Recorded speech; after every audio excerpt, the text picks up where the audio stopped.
अस्सलामु अलैकुम के दर्शकों, सौजी क्रिकेट में आपका स्वागत है।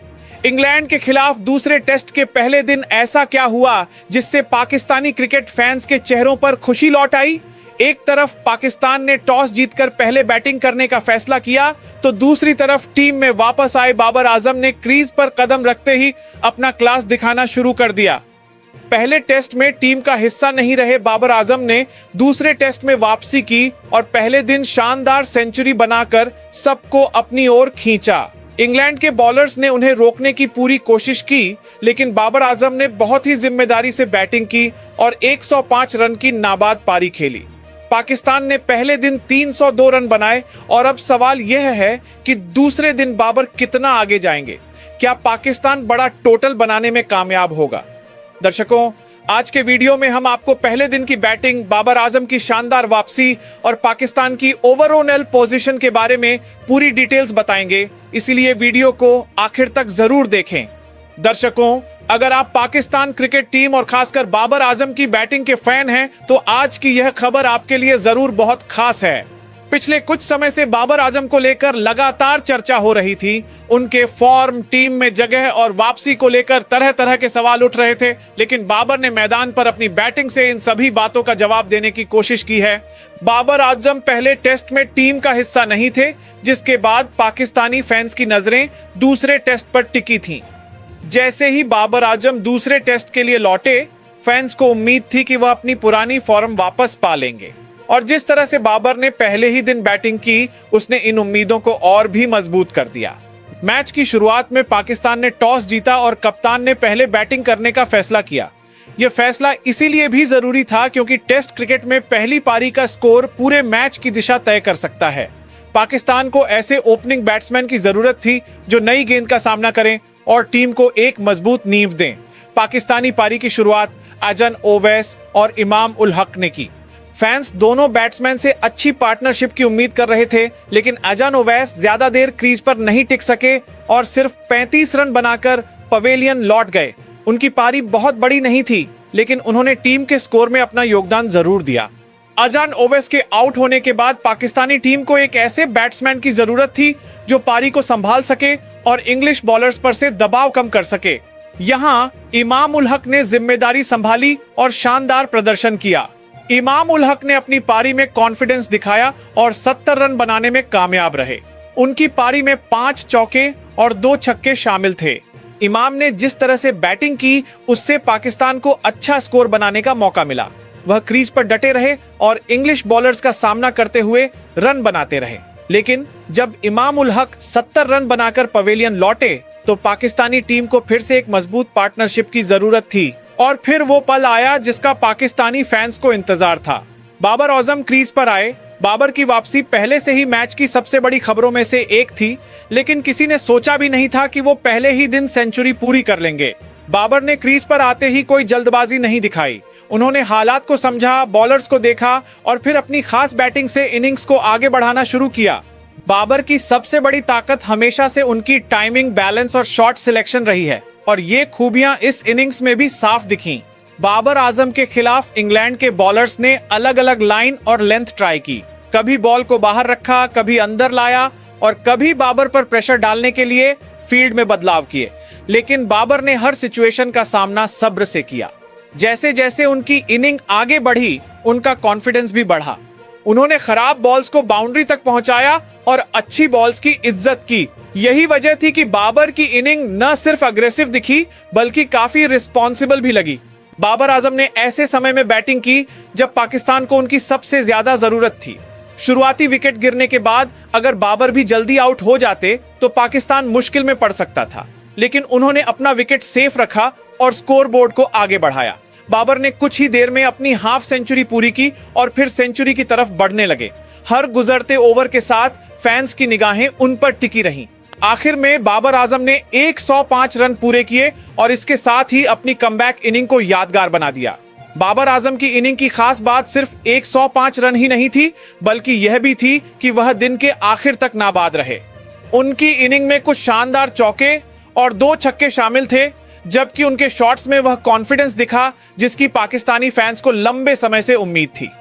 किसी प्लेयर के लिए इससे बेहतर कमबैक शायद ही हो सकता है कि वह टीम में वापस आए, सेंचुरी बनाए और दिन का खेल खत्म होने तक अपना विकेट बचाए रखे। लेकिन दर्शकों, बाबर आजम अकेले पाकिस्तान की इनिंग को आगे नहीं बढ़ा रहे थे। उनके साथ शान मसूद ने भी बहुत इंपॉर्टेंट रोल निभाया। शान मसूद ने भी जिम्मेदारी से बैटिंग की और नॉट आउट 70 रन बनाए।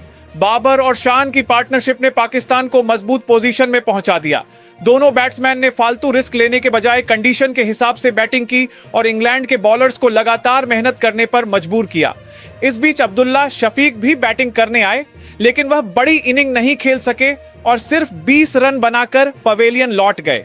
अब्दुल्ला का विकेट इंग्लैंड के लिए निश्चित रूप से इंपॉर्टेंट था, क्योंकि पाकिस्तान को एक और बड़ी पार्टनरशिप की जरूरत थी। लेकिन बाबर आजम और शान मसूद ज्यादा देर तक प्रेशर नहीं बना पाए।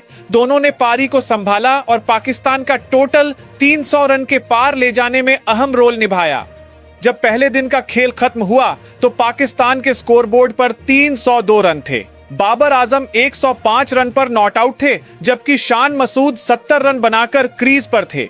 इस तरह पाकिस्तान ने पहले दिन का अंत मजबूत स्थिति में किया।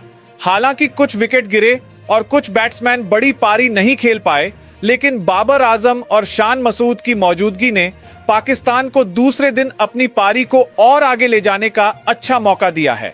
दर्शकों, यह पारी बाबर आजम के लिए इसीलिए भी जरूरी है क्योंकि वापसी से उन पर प्रेशर था। जब कोई बड़ा खिलाड़ी टीम से बाहर रहने के बाद वापस आता है तो हर कोई उसके परफॉर्मेंस पर नजर रखता है। फैंस को भी उम्मीदें होती हैं, क्रिटिक्स भी सवाल पूछते हैं और टीम को भी उम्मीद होती है कि खिलाड़ी अपने एक्सपीरियंस का इस्तेमाल करके मैच में फर्क लाएगा।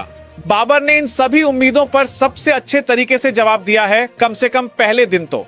उन्होंने दिखाया है कि अगर उन्हें समय और कॉन्फिडेंस मिले तो वे लंबी इनिंग्स खेलने में काबिल हैं।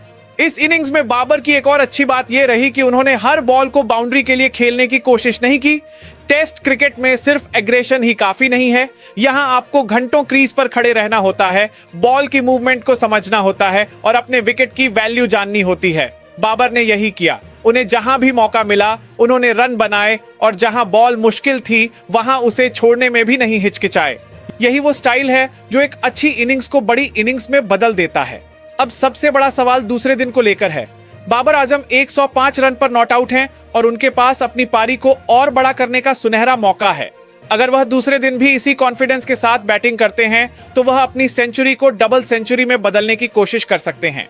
दूसरी ओर शान मसूद भी 70 रन पर हैं, इसलिए पाकिस्तान को उम्मीद होगी कि दोनों बैट्समैन लंबी पार्टनरशिप करेंगे और टीम को बड़े टोटल की ओर ले जाएंगे। पाकिस्तान के लिए अब सबसे जरूरी गोल दूसरे दिन ज्यादा से ज्यादा रन बनाना और पहली इनिंग में इंग्लैंड पर प्रेशर डालना होगा। 302 रन एक अच्छी शुरुआत है, लेकिन टेस्ट क्रिकेट में सिर्फ अच्छी शुरुआत ही काफी नहीं होती। पाकिस्तान को अपनी इनिंग्स को बड़े टोटल में बदलना होगा। अगर बाबर और शान मसूद ज्यादा देर तक बैटिंग करते हैं तो पाकिस्तान 400 रन के पार जा सकता है और यही वो सिचुएशन होगी जिसमें इंग्लैंड पर पहली इनिंग से ही प्रेशर बढ़ सकता है। दूसरी ओर इंग्लैंड के बॉलर्स भी दूसरे दिन नई स्ट्रेटजी के साथ मैदान पर उतरेंगे।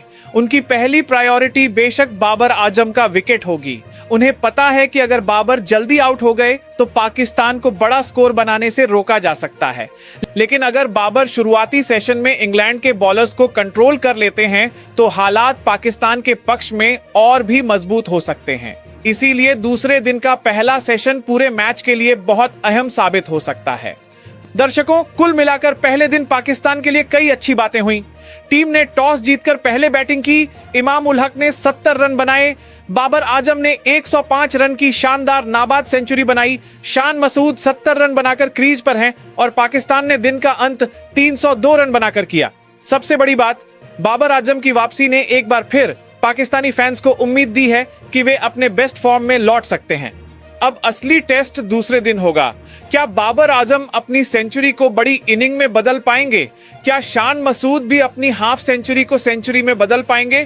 क्या पाकिस्तान 400 या उससे ज्यादा का टोटल बना पाएगा? और क्या इंग्लैंड के बॉलर बाबर आजम को जल्दी आउट करके मैच में वापसी कर पाएंगे? इन सभी सवालों के जवाब हमें दूसरे दिन के खेल में मिलेंगे। तो दर्शकों, पहले दिन की कहानी काफी साफ है। पाकिस्तान ने दमदार शुरुआत की।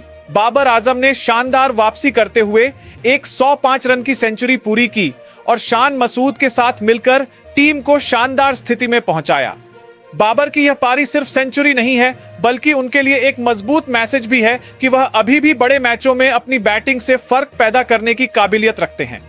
अगर आपको लगता है कि बाबर आजम दूसरे दिन डबल सेंचुरी पूरी कर सकते हैं, तो कमेंट में बताएं कि आपको लगता है कि बाबर कितने रन पर आउट होंगे या वह पूरी इनिंग में नॉट आउट रहेंगे। अगर आपको वीडियो पसंद आया तो इसे लाइक करें, अपने दोस्तों के साथ शेयर करें, और अगर आपने अभी तक सूजी क्रिकेट को सब्सक्राइब नहीं किया है तो अभी सब्सक्राइब करें, क्योंकि हम आपके लिए पाकिस्तान क्रिकेट की हर जरूरी खबर, हर बड़ा अपडेट और मैच की पूरी डिटेल्स लाते रहेंगे। अपना ख्याल रखें, पाकिस्तान टीम के लिए दुआ करते रहें और मिलते हैं अगले वीडियो में एक नए और जरूरी क्रिकेट अपडेट के साथ।